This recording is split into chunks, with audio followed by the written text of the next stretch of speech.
अजीत पवार के बाद अब कौन? महाराष्ट्र की राजनीति में दिलचस्पी रखने वाले हर किसी के जहन में अभी ये सवाल कौंध रहा है। पार्टी परिवार के साथ साथ सरकार में अजीत पवार के पास जो जिम्मेदारियां थीं, उन सभी को पूरा करना किसी के लिए भी चुनौतीपूर्ण काम होने वाला है। मंथन पार्टी में किया जा रहा है। मंथन इस बात पर कि क्या डिप्टी सीएम के लिए अजीत पवार की धर्मपत्नी का नाम अब आगे बढ़ा दिया जाए। अगर इस पर सहमति बन भी गई तो पार्टी की कमान आखिर किसके हाथ जाने वाली है।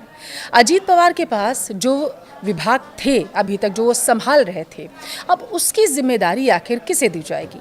सवाल बहुत सारे हैं। इस वीडियो में हम उनका जवाब भी तलाशने की कोशिश करेंगे।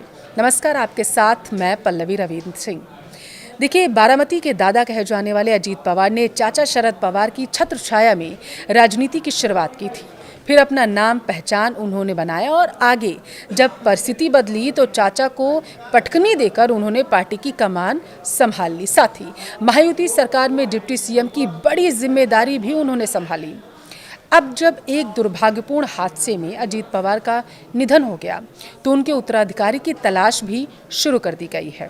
हालांकि अभी इस तलाश पर खुले तौर पर चर्चा बेहद कम देखने को मिल रही है सियासी गलियारों में, लेकिन दबी जुबान में कानाफूसी जरूर हो रही है। देखिए, बारामती के विद्या प्रतिष्ठान मैदान में अजीत पवार के अंतिम संस्कार के बाद एनसीपी के दोनों धड़ों के कई नेताओं ने उनकी पत्नी सुनेत्रा पवार से मुलाकात की थी। वो तस्वीरें सियासी गलियारों में उस वक्त चर्चा का विषय बन गई और सोशल मीडिया पर भी खूब वायरल हुई। अब मुलाकात के बाद यह चर्चा शुरू हुई कि नेताओं ने सुनेत्रा पवार को जिम्मेदारी संभालने के लिए शायद कह दिया है। हालांकि सार्वजनिक रूप से छगन भुजबल ने ऐसी किसी भी चर्चा का पूरी तरीके से खंडन कर दिया, लेकिन इसी बीच एनसीपी के कैबिनेट मंत्री नरहरि झिरवाल ने मांग की है कि सुनेत्रा पवार को डिप्टी सीएम बना दिया जाए।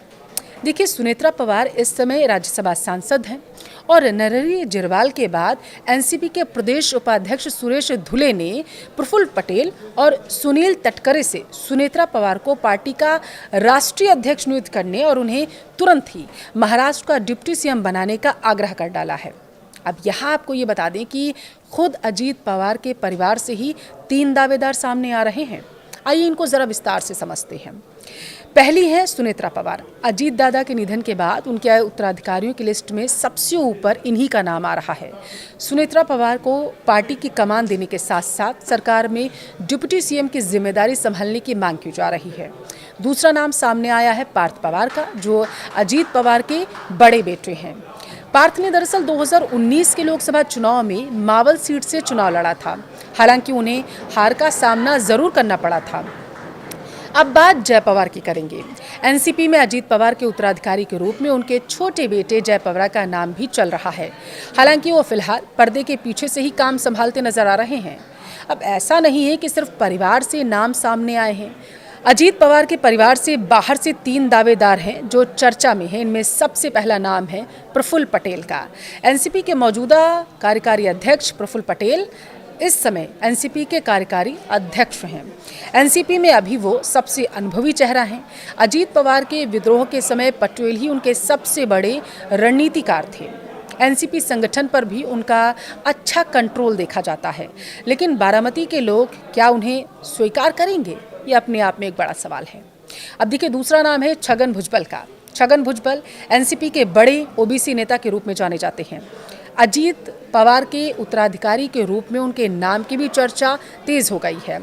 भुजबल लंबे समय से महाराष्ट्र की राजनीति में सक्रिय हैं और उन्हें पूरे प्रदेश की राजनीति के बारे में जानकारी भी है। तीसरा और सबसे महत्वपूर्ण नाम है सुनील तटकरे का। अब जो जानकारी सामने निकल कर आई है उसके अनुसार ये कि सुनील दत्तात्रेय तटकरे की गिनती अजीत पवार के बेहद करीबी नेताओं में की जाती है। वो रायगढ़ निर्वाचन क्षेत्र से लोकसभा सांसद हैं। तटकरे इस समय एनसीपी यानी कि अजीत पवार गुट वाली एनसीपी जो है उसके महाराष्ट्र राज्य के अध्यक्ष हैं और उन्होंने राज्य सरकार में वित्त, ऊर्जा और जल संसाधन जैसे महत्वपूर्ण मंत्री पदों पर कार्य भी किया है। इस सब के बीच एक और एंगल है जो सियासी गलियारों में चर्चा का विषय बना हुआ है, वो ये कि क्या एकजुट हो सकती है पवार फैमिली। दरअसल जानकारों का कहना है कि अजीत पवार ने ऐसे संकेत दिए थे, एनसीपी के 2 खेमों एक हो जाएंगे। हालांकि उनकी दुखद मौत ने पवार परिवार को गहरी चोट दी है। अगर यह अजीत पवार की इच्छा थी तो निश्चित तौर पर परिवार चाहेगा कि पार्टी एकजुट हो जाए। अजीत पवार के निधन के बाद शरद पवार ने अपनी प्रतिक्रिया में कहा था कि महाराष्ट्र ने बड़े और कड़े फैसले लेने वाले एक नेता को खो दिया है। देखिए, इसमें कोई दो राय नहीं है कि पवार परिवार को इमोशनली एक बहुत बड़ा झटका लगा है। इस हादसे ने पूरे परिवार को एक साथ अब लाकर खड़ा कर दिया। ऐसे में यह संभावना भी बन सकती है कि दोनों खेमे में एक दूसरे में विलय कर लें, दोनों खेमे एक हो जाएं। सुप्रिया सुले केंद्र की राजनीति को संभाले और सुनेत्रा पवार डिप्टी सीएम बन जाएं। आपको महाराष्ट्र की सियासी बयार किधर जाती हुई दिख रही है, हमें कमेंट में ज़रूर बताएं।